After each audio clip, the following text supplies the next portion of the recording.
여러분, 사람과 사람이 만난다는 것은 무엇일까요? 단순히 몸이 마주치는 것일까요? 아니면 마음과 마음이 교감하는 신성한 순간일까요?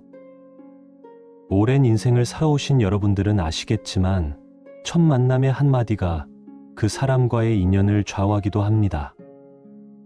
때로는 무심코 던진 말이 평생의 인연을 만들고 때로는 작은 실수가 소중한 관계를 멀어지게 하기도 하죠. 법화경의 깊은 가르침 속에는 사람과의 만남에서 드러내야 할 진정한 품격의 비밀이 숨어 있습니다.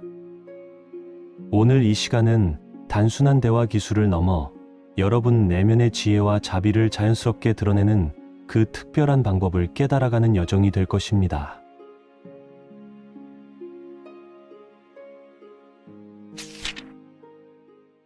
사람을 만나면 이 말부터 하라, 품격 있어 보인다. 어느 날 아난다 존자가 부처님께 찾아와 물었습니다.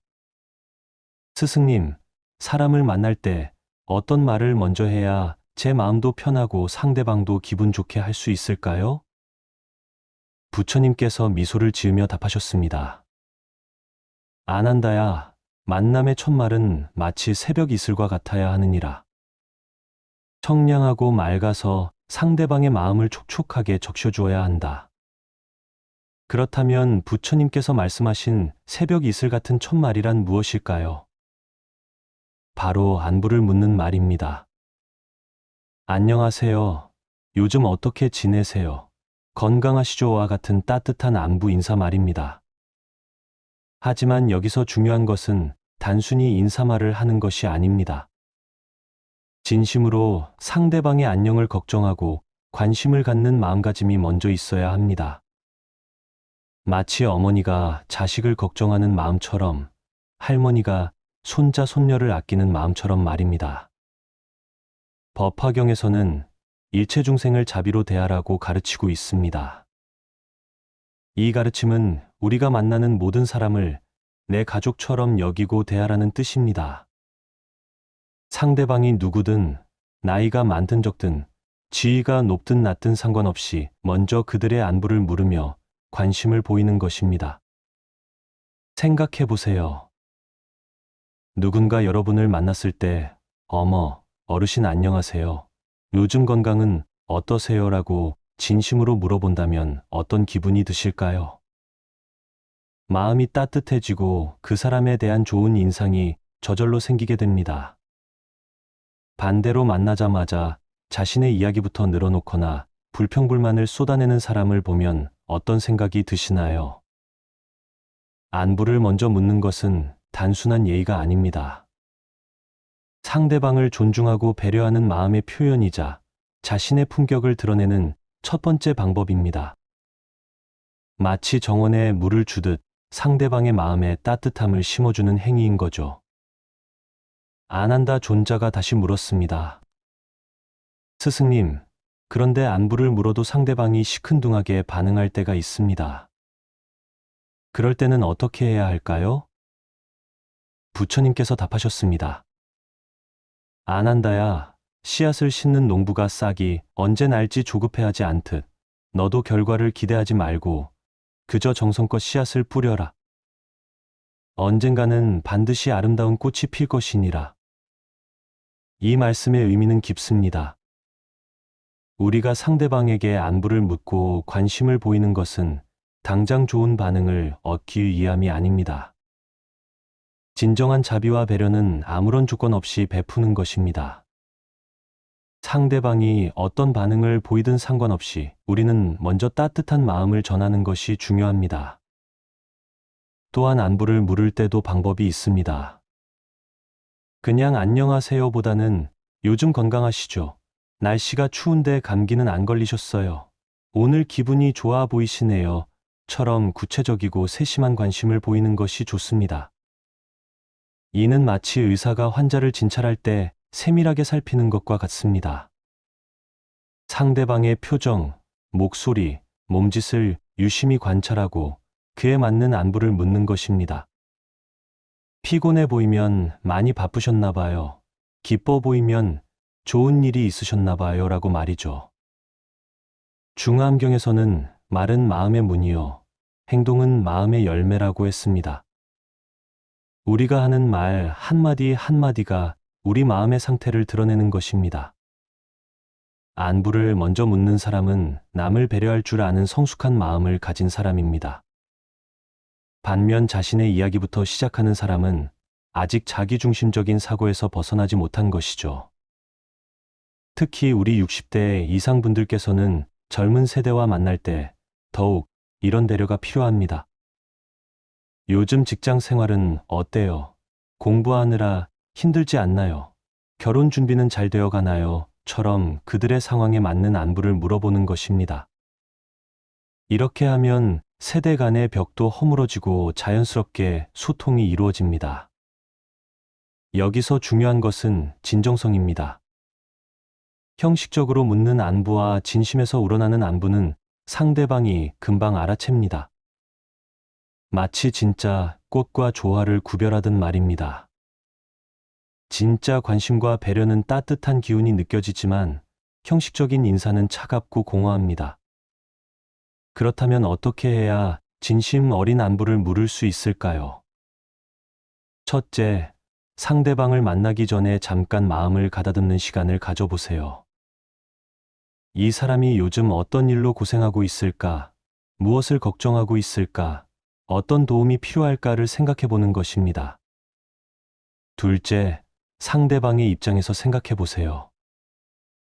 내가 저 사람이라면 누군가 어떤 말을 해주었으면 좋겠는지, 어떤 관심을 받고 싶어 할지 생각해 보는 것입니다.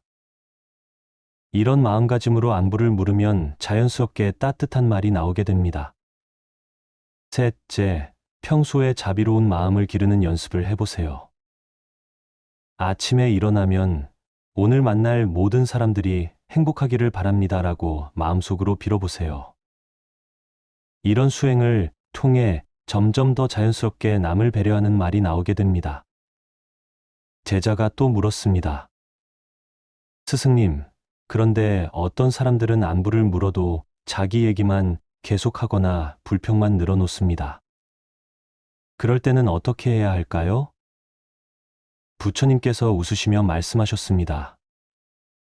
제자야, 물을 주는 사람이 나무가 어떻게 자랄지까지 걱정할 필요는 없느니라. 우리는 그저 정성껏 물을 주면 되는 것이다.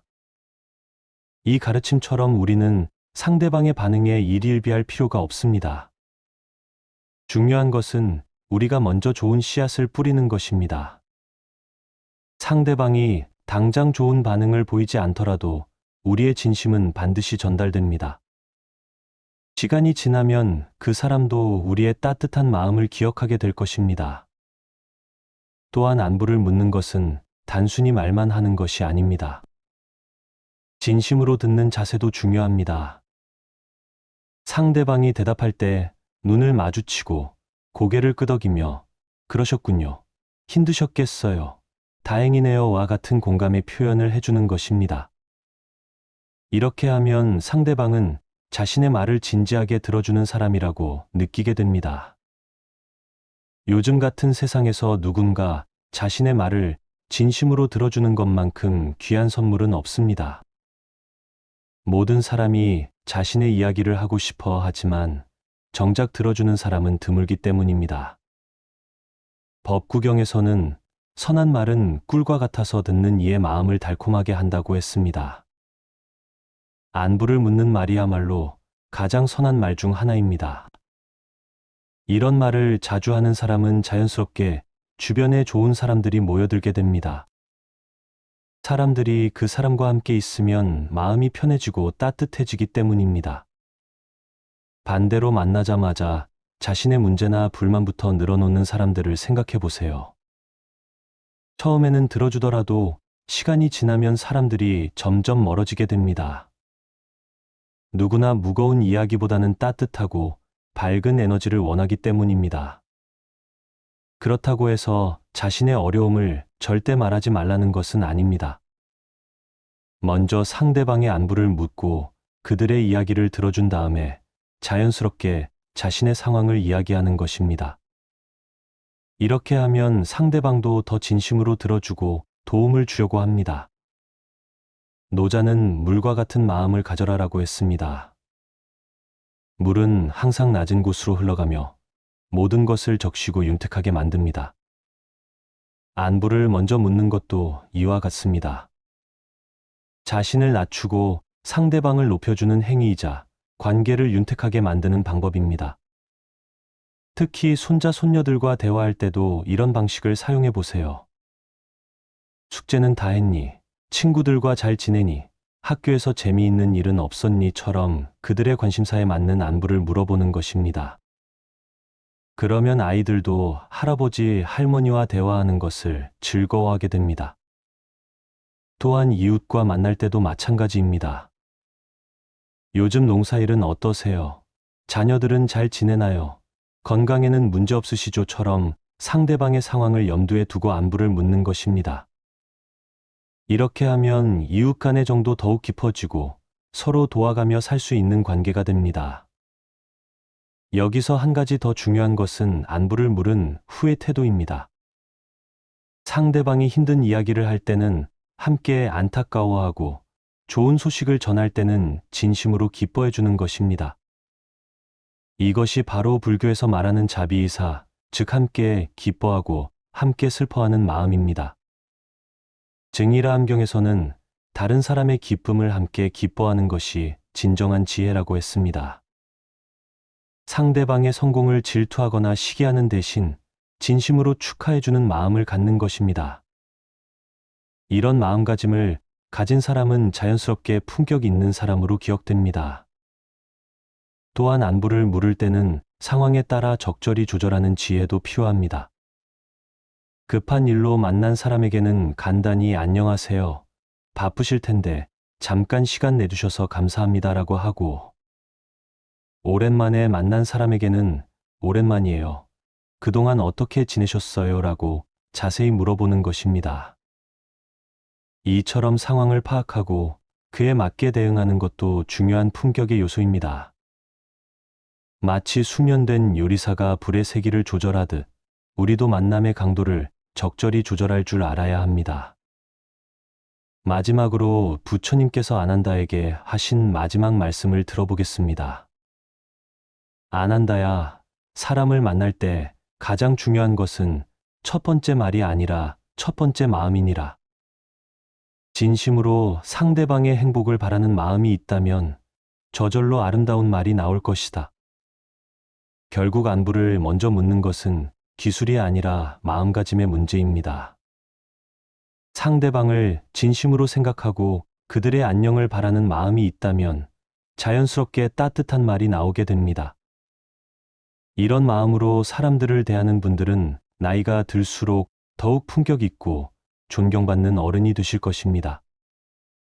오늘부터 누군가를 만날 때 잊지 마세요. 가장 먼저 할 말은 진심 어린 안부 인사입니다. 안녕하세요. 요즘 어떻게 지내세요? 이 한마디가 여러분의 품격을 드러내고 상대방의 마음을 따뜻하게 만드는 마법의 말이 될 것입니다. 어리석은 사람들이 자주 하는 말. 살아가면서 우리는 참 많은 말을 듣고 또 합니다. 그런데 가끔 돌이켜보면 어떤 말들은 우리를 더 괴롭게 만들기도 합니다. 오늘은 어리석은 사람들이 자주 하는 말에 대해 함께 생각해 보려 합니다. 어느 고요한 아침, 부처님께서 제자들과 함께 앉아 계셨습니다. 한 제자가 조심스럽게 물었습니다. 스승님, 세상에는 참 많은 말들이 있는데 어떤 말이 어리석은 말인지 알 수가 없습니다. 부처님께서 자비로운 미소를 지으며 말씀하셨습니다. 제자야, 어리석은 말이란 무엇인지 아느냐? 그것은 바로 자신과 남을 괴롭게 하는 말이니라. 우리 주변에서 흔히 들을 수 있는 어리석은 말들을 살펴보겠습니다. 첫 번째는 나는 항상 옳다라는 말입니다. 이런 말을 하는 사람들을 보면 마치 자신만이 세상의 진리를 알고 있다고 생각합니다. 하지만 부처님께서는 법구경에서 이렇게 말씀하셨습니다. 자신을 현명하다고 생각하는 어리석은 자는 진정 어리석은 자라 불린다. 이 말씀의 의미를 생각해 보면 진정한 지혜는 겸손에서 나온다는 것입니다. 나이가 들수록 더욱 그렇습니다. 여러분들도 살아오시면서 느끼셨을 텐데 아는 것이 많아질수록 모르는 것이 더 많다는 것을 깨닫게 됩니다. 마치 높은 산에 올라갈수록 더 넓은 세상이 보이는 것처럼 말입니다. 자신이 옳다고 고집하는 사람은 산기슭에서 세상을 다 본 것처럼 착각하는 사람과 같습니다. 두 번째 어리석은 말은 세상은 불공평해라는 불평입니다. 제자가 다시 물었습니다. 스승님, 그런데 정말 세상이 불공평한 것 같은데요. 부처님께서 대답하셨습니다. 제자야, 세상을 불공평하다고 여기는 마음이야말로 괴로움의 뿌리가 아니겠느냐. 각자는 자신의 업에 따라 살아가는 것이니 남과 비교하며 불평할 일이 아니다. 이 가르침은 깊은 의미를 담고 있습니다. 우리가 불공평하다고 느끼는 순간 마음에는 원망과 질투가 자라납니다. 하지만 각자의 삶에는 각자의 이유와 의미가 있습니다. 옆집 화단의 장미가 우리 집 나팔꽃보다 예쁘다고 해서 나팔꽃이 잘못된 것은 아닙니다. 각각의 꽃은 각각의 아름다움을 가지고 있으니까요. 마찬가지로 각자의 인생도 그 나름의 가치와 의미가 있습니다. 세 번째는 다 소용없어라는 체념의 말입니다. 나이가 들면서 이런 말을 하시는 분들을 종종 봅니다. 특히 건강이 안 좋거나 가족 문제로 힘드실 때 더욱 그렇습니다. 하지만 이런 체념은 우리의 마음을 더욱 어둡게 만듭니다. 부처님께서는 증일화암경에서 이렇게 말씀하셨습니다. 한 방울의 물이라도 계속 떨어뜨리면 큰 그릇을 채울 수 있다. 이 말씀은 작은 노력이라도 계속하면 큰 변화를 만들 수 있다는 뜻입니다. 여러분이 지금까지 살아오신 세월을 보세요. 하루하루는 작은 것 같았지만 그 모든 날들이 모여 지금의 여러분을 만들어냈습니다. 아무리 작은 일이라도 선한 마음으로 하는 일에는 의미가 있습니다. 손자, 손녀에게 따뜻한 말 한마디 해주시는 것도, 이웃에게 안부를 묻는 것도 모두 소중한 일입니다. 네 번째는 나는 불행해라는 자기 연민의 말입니다. 이런 말을 자주 하시는 분들이 계십니다. 하지만 이 말은 마치 구덩이를 더 깊게 파는 것과 같습니다. 불행하다고 말할수록 정말로 불행해집니다. 부처님께서 제자에게 물으셨습니다. 제자야, 연못의 진흙을 계속 저으면 물이 어떻게 되겠느냐? 제자가 대답했습니다. 더욱 흐려집니다. 그렇다. 마음도 마찬가지니라. 불행하다는 생각을 계속 저으면 마음이 더욱 흐려진다. 우리의 마음은 연못과 같습니다. 불행하다는 생각으로 계속 저으면 흐려지지만 가만히 두면 자연스럽게 맑아집니다. 행복과 불행은 바깥의 상황보다는 우리 마음의 상태에 더 많이 달려 있습니다. 아침에 일어나서 오늘도 감사한 하루라고 말해보세요. 작은 것에서부터 감사함을 찾는 연습을 해보시기 바랍니다. 따뜻한 차 한 잔, 건강한 다리로 걸을 수 있음, 가족의 안부 전화 등 작은 행복들을 발견해 보세요. 다섯 번째는 나이 들어서 뭘 하겠어라는 포기의 말입니다. 이런 말씀을 하시는 분들이 많습니다. 하지만 부처님께서는 나이와 상관없이 누구나 깨달음을 얻을 수 있다고 하셨습니다. 법화경에는 모든 중생이 부처가 될 수 있다는 가르침이 있습니다.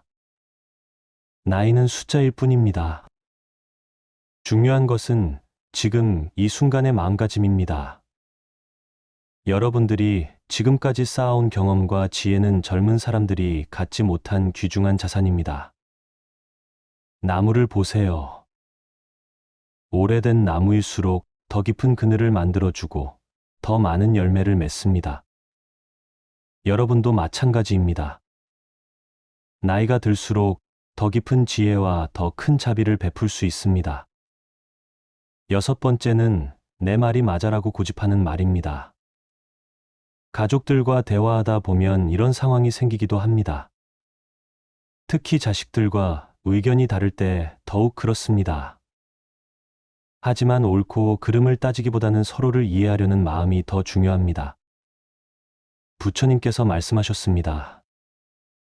진리는 하나이지만 그것을 표현하는 방법은 여러 가지가 있다. 같은 산을 올라가더라도 길은 여러 개가 있습니다. 동쪽에서 올라가는 길도 있고 서쪽에서 올라가는 길도 있습니다. 어느 길이 더 옳다고 할 수는 없습니다.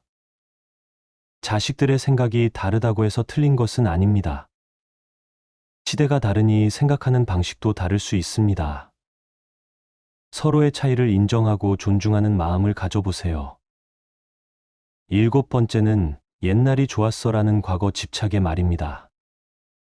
물론 옛날에 좋은 점들이 많이 있습니다. 인정이 넘치고 이웃 간에 서로 도우며 살았던 시절 말입니다. 하지만 과거에만 머물러 있으면 현재를 놓치게 됩니다. 금강경에서 부처님은 이렇게 말씀하셨습니다. 과거 마음은 얻을 수 없고, 현재 마음도 얻을 수 없고, 미래 마음도 얻을 수 없다.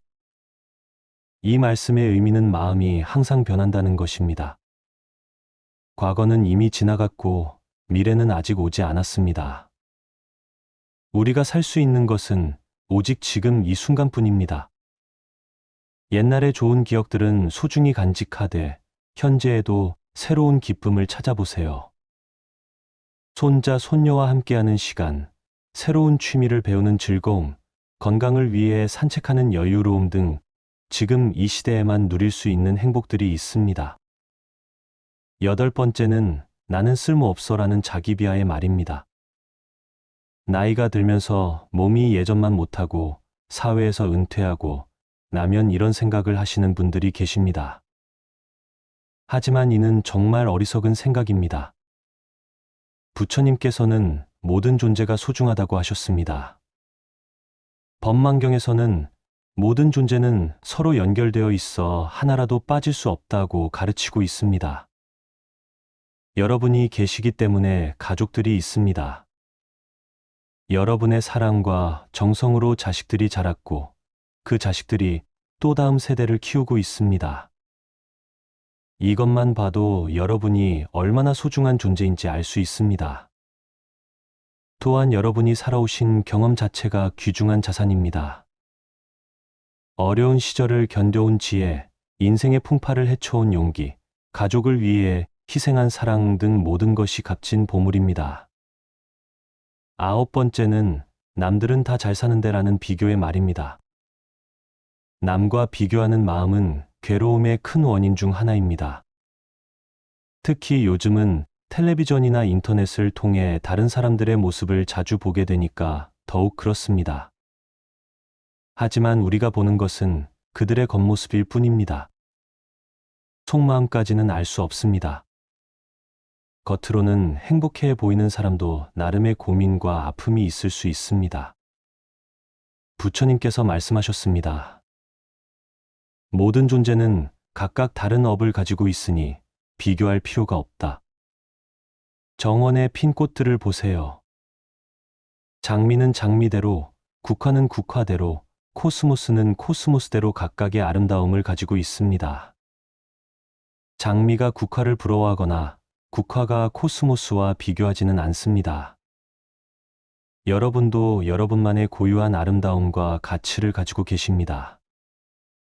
남과 비교하지 마시고 자신만의 꽃을 피워보세요. 마지막으로 열 번째는 이제 늦었어라는 절망의 말입니다. 새로운 것을 배우려고 할 때, 건강을 돌보려고 할 때, 관계를 회복하려고 할 때 이런 말을 하시는 분들이 계십니다. 하지만 진정으로 늦은 것은 없습니다. 자바암경에서 부처님은 이렇게 말씀하셨습니다. 지금이라도 선한 일을 시작한다면 그것은 이미 큰 공덕이다. 나무를 심기에 가장 좋은 때는 20년 전이었습니다. 하지만 두 번째로 좋은 때는 바로 지금입니다. 지금 시작하는 것이 10년 후에 시작하는 것보다 빠른 것입니다. 건강을 위해 산책을 시작하는 것, 가족과의 관계를 개선하려고 노력하는 것, 새로운 취미를 배우는 것 모두 언제든 시작할 수 있습니다. 중요한 것은 시작하는 용기입니다. 이제 어리석은 말 대신 지혜로운 말을 해보겠습니다. 나는 항상 옳다 대신 나도 틀릴 수 있어라고 말해보세요. 세상은 불공평해 대신 내게도 좋은 점이 있어라고 말해보세요. 다 소용없어 대신 작은 것부터 시작해볼까라고 말해보세요. 나는 불행해 대신 감사할 일들을 찾아보자라고 말해보세요. 이런 말의 변화는 작아 보이지만 우리의 마음과 삶을 크게 바꿀 수 있습니다. 말은 우리의 생각을 반영하고 동시에 우리의 생각을 만들어가기 때문입니다. 부처님께서 제자들에게 마지막으로 말씀하셨습니다. 말은 마음의 문이니라. 지혜로운 말을 하면 지혜로운 마음이 되고 어리석은 말을 하면 어리석은 마음이 된다. 그러므로 항상 자신의 말을 살펴보고 남을 이롭게 하고 자신을 성장시키는 말을 하도록 하여라. 오늘부터 여러분의 말을 한번 돌아보시기 바랍니다. 어리석은 말은 줄이고 지혜로운 말을 늘려가세요. 그러면 여러분의 마음이 한결 평화로워지고 주변 사람들과의 관계도 더욱 좋아질 것입니다. 고요한 저녁 노을이 지는 것처럼 우리의 말도 따뜻하고 아름다운 빛을 발할 수 있습니다. 여러분의 입에서 나오는 모든 말이 지혜와 자비의 꽃이 되기를 진심으로 기원합니다. 사람을 만나면 이 말부터 하라 품격 있어 보인다. 어느 날 아난다 존자가 부처님께 찾아와 물었습니다. 스승님, 사람을 만날 때 어떤 말을 먼저 해야 제 마음도 편하고 상대방도 기분 좋게 할 수 있을까요? 부처님께서 미소를 지으며 답하셨습니다. 아난다야, 만남의 첫 말은 마치 새벽 이슬과 같아야 하느니라. 청량하고 맑아서 상대방의 마음을 촉촉하게 적셔주어야 한다. 그렇다면 부처님께서 말씀하신 새벽 이슬 같은 첫말이란 무엇일까요? 바로 안부를 묻는 말입니다. 안녕하세요. 요즘 어떻게 지내세요? 건강하시죠와 같은 따뜻한 안부 인사 말입니다. 하지만 여기서 중요한 것은 단순히 인사말을 하는 것이 아닙니다. 진심으로 상대방의 안녕을 걱정하고 관심을 갖는 마음가짐이 먼저 있어야 합니다. 마치 어머니가 자식을 걱정하는 마음처럼 할머니가 손자 손녀를 아끼는 마음처럼 말입니다. 법화경에서는 일체 중생을 자비로 대하라고 가르치고 있습니다. 이 가르침은 우리가 만나는 모든 사람을 내 가족처럼 여기고 대하라는 뜻입니다. 상대방이 누구든 나이가 많든 적든 지위가 높든 낮든 상관없이 먼저 그들의 안부를 물으며 관심을 보이는 것입니다. 생각해 보세요. 누군가 여러분을 만났을 때 어머, 어르신 안녕하세요. 요즘 건강은 어떠세요? 라고 진심으로 물어본다면 어떤 기분이 드실까요? 마음이 따뜻해지고 그 사람에 대한 좋은 인상이 저절로 생기게 됩니다. 반대로 만나자마자 자신의 이야기부터 늘어놓거나 불평불만을 쏟아내는 사람을 보면 어떤 생각이 드시나요? 안부를 먼저 묻는 것은 단순한 예의가 아닙니다. 상대방을 존중하고 배려하는 마음의 표현이자 자신의 품격을 드러내는 첫 번째 방법입니다. 마치 정원에 물을 주듯 상대방의 마음에 따뜻함을 심어주는 행위인 거죠. 아난다 존자가 다시 물었습니다.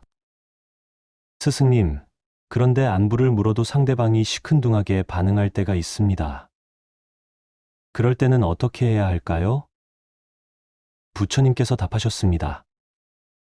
아난다야, 씨앗을 심는 농부가 싹이 언제 날지 조급해하지 않듯 너도 결과를 기대하지 말고 그저 정성껏 씨앗을 뿌려라.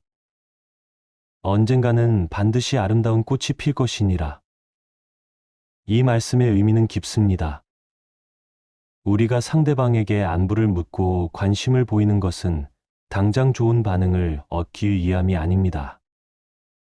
진정한 자비와 배려는 아무런 조건 없이 베푸는 것입니다. 상대방이 어떤 반응을 보이든 상관없이 우리는 먼저 따뜻한 마음을 전하는 것이 중요합니다. 또한 안부를 물을 때도 방법이 있습니다. 그냥 안녕하세요보다는 요즘 건강하시죠? 날씨가 추운데 감기는 안 걸리셨어요? 오늘 기분이 좋아 보이시네요. 처럼 구체적이고 세심한 관심을 보이는 것이 좋습니다. 이는 마치 의사가 환자를 진찰할 때 세밀하게 살피는 것과 같습니다. 상대방의 표정, 목소리, 몸짓을 유심히 관찰하고 그에 맞는 안부를 묻는 것입니다. 피곤해 보이면 많이 바쁘셨나 봐요. 기뻐 보이면 좋은 일이 있으셨나 봐요 라고 말이죠. 중화암경에서는 말은 마음의 문이요, 행동은 마음의 열매라고 했습니다. 우리가 하는 말 한마디 한마디가 우리 마음의 상태를 드러내는 것입니다. 안부를 먼저 묻는 사람은 남을 배려할 줄 아는 성숙한 마음을 가진 사람입니다. 반면 자신의 이야기부터 시작하는 사람은 아직 자기중심적인 사고에서 벗어나지 못한 것이죠. 특히 우리 60대 이상 분들께서는 젊은 세대와 만날 때 더욱 이런 배려가 필요합니다. 요즘 직장 생활은 어때요? 공부하느라 힘들지 않나요?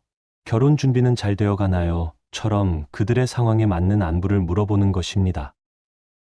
이렇게 하면 세대 간의 벽도 허물어지고 자연스럽게 소통이 이루어집니다. 여기서 중요한 것은 진정성입니다. 형식적으로 묻는 안부와 진심에서 우러나는 안부는 상대방이 금방 알아챕니다. 마치 진짜 꽃과 조화를 구별하듯 말입니다.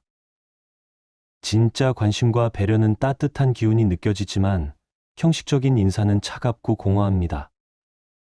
그렇다면 어떻게 해야 진심 어린 안부를 물을 수 있을까요? 첫째, 상대방을 만나기 전에 잠깐 마음을 가다듬는 시간을 가져보세요. 이 사람이 요즘 어떤 일로 고생하고 있을까? 무엇을 걱정하고 있을까? 어떤 도움이 필요할까를 생각해 보는 것입니다. 둘째, 상대방의 입장에서 생각해 보세요. 내가 저 사람이라면 누군가 어떤 말을 해주었으면 좋겠는지, 어떤 관심을 받고 싶어 할지 생각해 보는 것입니다. 이런 마음가짐으로 안부를 물으면 자연스럽게 따뜻한 말이 나오게 됩니다. 셋째, 평소에 자비로운 마음을 기르는 연습을 해보세요. 아침에 일어나면 오늘 만날 모든 사람들이 행복하기를 바랍니다라고 마음속으로 빌어보세요. 이런 수행을 통해 점점 더 자연스럽게 남을 배려하는 말이 나오게 됩니다. 제자가 또 물었습니다. 스승님, 그런데 어떤 사람들은 안부를 물어도 자기 얘기만 계속하거나 불평만 늘어놓습니다. 그럴 때는 어떻게 해야 할까요? 부처님께서 웃으시며 말씀하셨습니다. 제자야, 물을 주는 사람이 나무가 어떻게 자랄지까지 걱정할 필요는 없느니라. 우리는 그저 정성껏 물을 주면 되는 것이다. 이 가르침처럼 우리는 상대방의 반응에 일희일비할 필요가 없습니다. 중요한 것은 우리가 먼저 좋은 씨앗을 뿌리는 것입니다. 상대방이 당장 좋은 반응을 보이지 않더라도 우리의 진심은 반드시 전달됩니다. 시간이 지나면 그 사람도 우리의 따뜻한 마음을 기억하게 될 것입니다. 또한 안부를 묻는 것은 단순히 말만 하는 것이 아닙니다. 진심으로 듣는 자세도 중요합니다. 상대방이 대답할 때 눈을 마주치고 고개를 끄덕이며 그러셨군요. 힘드셨겠어요. 다행이네요와 같은 공감의 표현을 해주는 것입니다.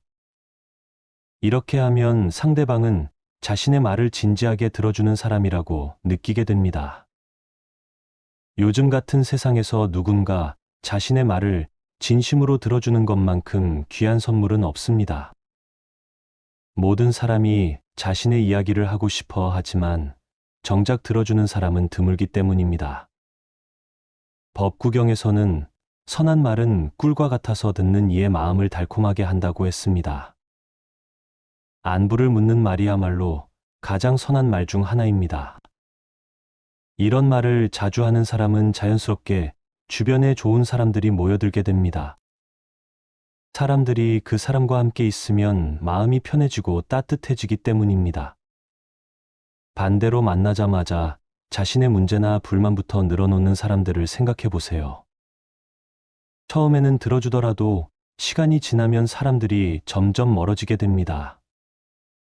누구나 무거운 이야기보다는 따뜻하고 밝은 에너지를 원하기 때문입니다. 그렇다고 해서 자신의 어려움을 절대 말하지 말라는 것은 아닙니다. 먼저 상대방의 안부를 묻고 그들의 이야기를 들어준 다음에 자연스럽게 자신의 상황을 이야기하는 것입니다. 이렇게 하면 상대방도 더 진심으로 들어주고 도움을 주려고 합니다. 노자는 물과 같은 마음을 가져라라고 했습니다. 물은 항상 낮은 곳으로 흘러가며 모든 것을 적시고 윤택하게 만듭니다. 안부를 먼저 묻는 것도 이와 같습니다. 자신을 낮추고 상대방을 높여주는 행위이자 관계를 윤택하게 만드는 방법입니다. 특히 손자, 손녀들과 대화할 때도 이런 방식을 사용해 보세요. 숙제는 다 했니? 친구들과 잘 지내니? 학교에서 재미있는 일은 없었니?처럼 그들의 관심사에 맞는 안부를 물어보는 것입니다. 그러면 아이들도 할아버지, 할머니와 대화하는 것을 즐거워하게 됩니다. 또한 이웃과 만날 때도 마찬가지입니다.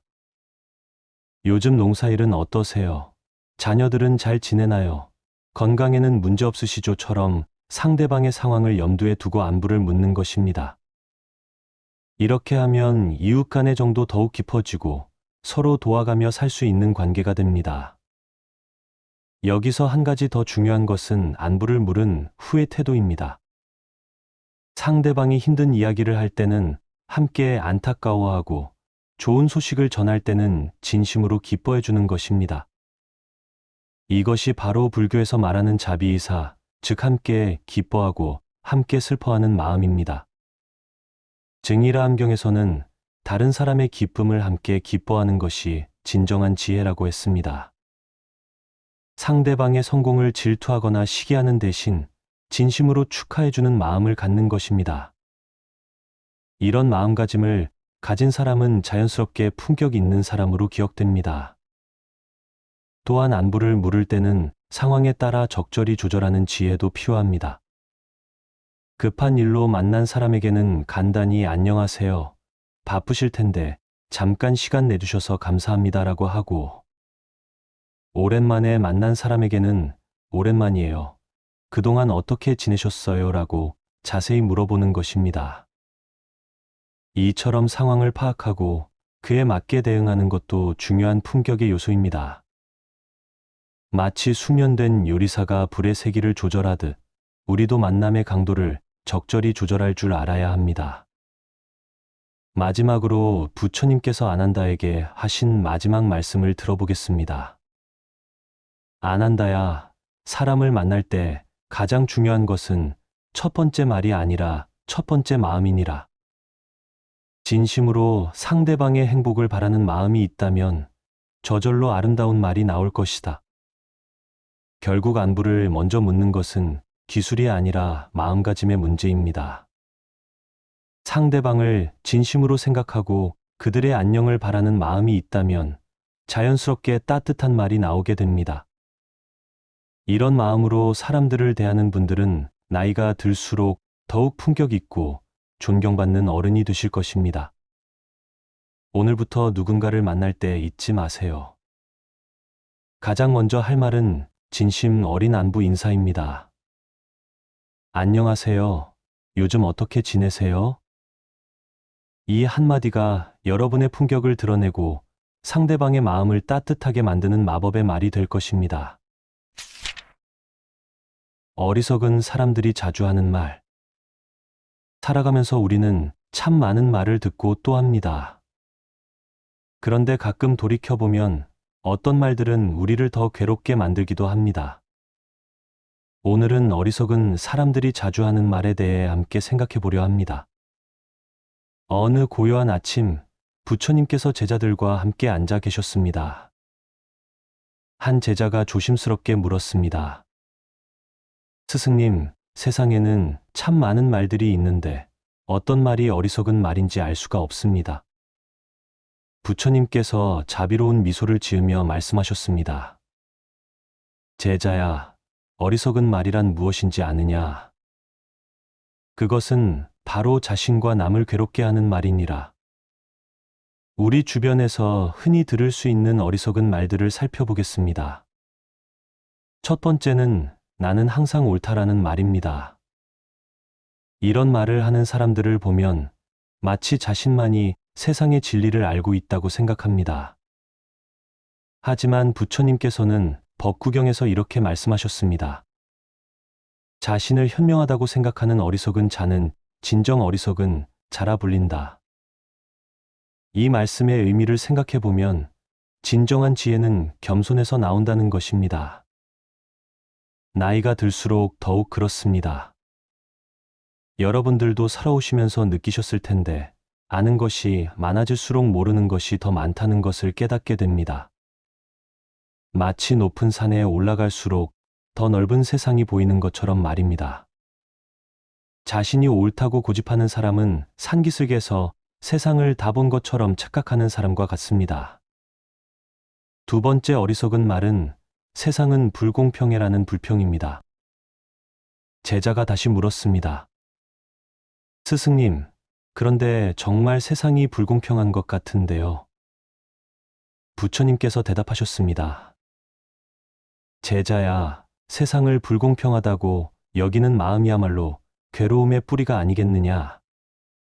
각자는 자신의 업에 따라 살아가는 것이니 남과 비교하며 불평할 일이 아니다. 이 가르침은 깊은 의미를 담고 있습니다. 우리가 불공평하다고 느끼는 순간 마음에는 원망과 질투가 자라납니다. 하지만 각자의 삶에는 각자의 이유와 의미가 있습니다. 옆집 화단의 장미가 우리 집 나팔꽃보다 예쁘다고 해서 나팔꽃이 잘못된 것은 아닙니다. 각각의 꽃은 각각의 아름다움을 가지고 있으니까요. 마찬가지로 각자의 인생도 그 나름의 가치와 의미가 있습니다. 세 번째는 다 소용없어라는 체념의 말입니다. 나이가 들면서 이런 말을 하시는 분들을 종종 봅니다. 특히 건강이 안 좋거나 가족 문제로 힘드실 때 더욱 그렇습니다. 하지만 이런 체념은 우리의 마음을 더욱 어둡게 만듭니다.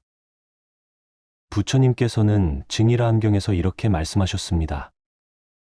한 방울의 물이라도 계속 떨어뜨리면 큰 그릇을 채울 수 있다. 이 말씀은 작은 노력이라도 계속하면 큰 변화를 만들 수 있다는 뜻입니다.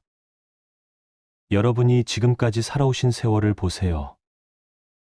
하루하루는 작은 것 같았지만 그 모든 날들이 모여 지금의 여러분을 만들어냈습니다.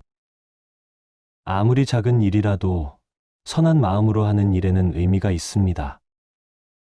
손자, 손녀에게 따뜻한 말 한마디 해주시는 것도, 이웃에게 안부를 묻는 것도 모두 소중한 일입니다. 네 번째는 나는 불행해라는 자기 연민의 말입니다. 이런 말을 자주 하시는 분들이 계십니다. 하지만 이 말은 마치 구덩이를 더 깊게 파는 것과 같습니다. 불행하다고 말할수록 정말로 불행해집니다. 부처님께서 제자에게 물으셨습니다. 제자야, 연못의 진흙을 계속 저으면 물이 어떻게 되겠느냐? 제자가 대답했습니다. 더욱 흐려집니다. 그렇다. 마음도 마찬가지니라. 불행하다는 생각을 계속 저으면 마음이 더욱 흐려진다. 우리의 마음은 연못과 같습니다. 불행하다는 생각으로 계속 저으면 흐려지지만 가만히 두면 자연스럽게 맑아집니다. 행복과 불행은 바깥의 상황보다는 우리 마음의 상태에 더 많이 달려 있습니다. 아침에 일어나서 오늘도 감사한 하루라고 말해보세요. 작은 것에서부터 감사함을 찾는 연습을 해보시기 바랍니다. 따뜻한 차 한 잔, 건강한 다리로 걸을 수 있음, 가족의 안부 전화 등 작은 행복들을 발견해 보세요. 5번째는 나이 들어서 뭘 하겠어라는 포기의 말입니다. 이런 말씀을 하시는 분들이 많습니다. 하지만 부처님께서는 나이와 상관없이 누구나 깨달음을 얻을 수 있다고 하셨습니다. 법화경에는 모든 중생이 부처가 될 수 있다는 가르침이 있습니다. 나이는 숫자일 뿐입니다. 중요한 것은 지금 이 순간의 마음가짐입니다. 여러분들이 지금까지 쌓아온 경험과 지혜는 젊은 사람들이 갖지 못한 귀중한 자산입니다. 나무를 보세요. 오래된 나무일수록 더 깊은 그늘을 만들어주고 더 많은 열매를 맺습니다. 여러분도 마찬가지입니다. 나이가 들수록 더 깊은 지혜와 더 큰 자비를 베풀 수 있습니다. 6번째는 내 말이 맞아라고 고집하는 말입니다. 가족들과 대화하다 보면 이런 상황이 생기기도 합니다. 특히 자식들과 의견이 다를 때 더욱 그렇습니다. 하지만 옳고 그름을 따지기보다는 서로를 이해하려는 마음이 더 중요합니다. 부처님께서 말씀하셨습니다. 진리는 하나이지만 그것을 표현하는 방법은 여러 가지가 있다. 같은 산을 올라가더라도 길은 여러 개가 있습니다. 동쪽에서 올라가는 길도 있고 서쪽에서 올라가는 길도 있습니다. 어느 길이 더 옳다고 할 수는 없습니다. 자식들의 생각이 다르다고 해서 틀린 것은 아닙니다. 시대가 다르니 생각하는 방식도 다를 수 있습니다. 서로의 차이를 인정하고 존중하는 마음을 가져보세요. 7번째는 옛날이 좋았어라는 과거 집착의 말입니다. 물론 옛날에 좋은 점들이 많이 있습니다. 인정이 넘치고 이웃 간에 서로 도우며 살았던 시절 말입니다. 하지만 과거에만 머물러 있으면 현재를 놓치게 됩니다. 금강경에서 부처님은 이렇게 말씀하셨습니다. 과거 마음은 얻을 수 없고 현재 마음도 얻을 수 없고 미래 마음도 얻을 수 없다. 이 말씀의 의미는 마음이 항상 변한다는 것입니다. 과거는 이미 지나갔고 미래는 아직 오지 않았습니다. 우리가 살 수 있는 것은 오직 지금 이 순간뿐입니다. 옛날의 좋은 기억들은 소중히 간직하되 현재에도 새로운 기쁨을 찾아보세요. 손자, 손녀와 함께하는 시간, 새로운 취미를 배우는 즐거움, 건강을 위해 산책하는 여유로움 등 지금 이 시대에만 누릴 수 있는 행복들이 있습니다. 8번째는 나는 쓸모없어라는 자기 비하의 말입니다. 나이가 들면서 몸이 예전만 못하고 사회에서 은퇴하고 나면 이런 생각을 하시는 분들이 계십니다. 하지만 이는 정말 어리석은 생각입니다. 부처님께서는 모든 존재가 소중하다고 하셨습니다. 법망경에서는 모든 존재는 서로 연결되어 있어 하나라도 빠질 수 없다고 가르치고 있습니다. 여러분이 계시기 때문에 가족들이 있습니다. 여러분의 사랑과 정성으로 자식들이 자랐고 그 자식들이 또 다음 세대를 키우고 있습니다. 이것만 봐도 여러분이 얼마나 소중한 존재인지 알 수 있습니다. 또한 여러분이 살아오신 경험 자체가 귀중한 자산입니다. 어려운 시절을 견뎌온 지혜, 인생의 풍파를 헤쳐온 용기, 가족을 위해 희생한 사랑 등 모든 것이 값진 보물입니다. 9번째는 남들은 다 잘 사는데라는 비교의 말입니다. 남과 비교하는 마음은 괴로움의 큰 원인 중 하나입니다. 특히 요즘은 텔레비전이나 인터넷을 통해 다른 사람들의 모습을 자주 보게 되니까 더욱 그렇습니다. 하지만 우리가 보는 것은 그들의 겉모습일 뿐입니다. 속마음까지는 알 수 없습니다. 겉으로는 행복해 보이는 사람도 나름의 고민과 아픔이 있을 수 있습니다. 부처님께서 말씀하셨습니다. 모든 존재는 각각 다른 업을 가지고 있으니 비교할 필요가 없다. 정원의 핀 꽃들을 보세요. 장미는 장미대로, 국화는 국화대로, 코스모스는 코스모스대로 각각의 아름다움을 가지고 있습니다. 장미가 국화를 부러워하거나 국화가 코스모스와 비교하지는 않습니다. 여러분도 여러분만의 고유한 아름다움과 가치를 가지고 계십니다. 남과 비교하지 마시고 자신만의 꽃을 피워보세요. 마지막으로 10번째는 이제 늦었어라는 절망의 말입니다. 새로운 것을 배우려고 할 때, 건강을 돌보려고 할 때, 관계를 회복하려고 할 때, 이런 말을 하시는 분들이 계십니다. 하지만 진정으로 늦은 것은 없습니다. 자바암경에서 부처님은 이렇게 말씀하셨습니다. 지금이라도 선한 일을 시작한다면 그것은 이미 큰 공덕이다. 나무를 심기에 가장 좋은 때는 20년 전이었습니다. 하지만 두 번째로 좋은 때는 바로 지금입니다. 지금 시작하는 것이 10년 후에 시작하는 것보다 빠른 것입니다. 건강을 위해 산책을 시작하는 것, 가족과의 관계를 개선하려고 노력하는 것, 새로운 취미를 배우는 것 모두 언제든 시작할 수 있습니다. 중요한 것은 시작하는 용기입니다.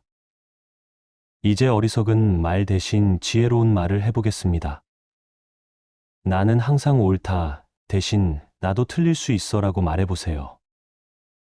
세상은 불공평해 대신 내게도 좋은 점이 있어라고 말해보세요. 다 소용없어 대신 작은 것부터 시작해볼까라고 말해보세요.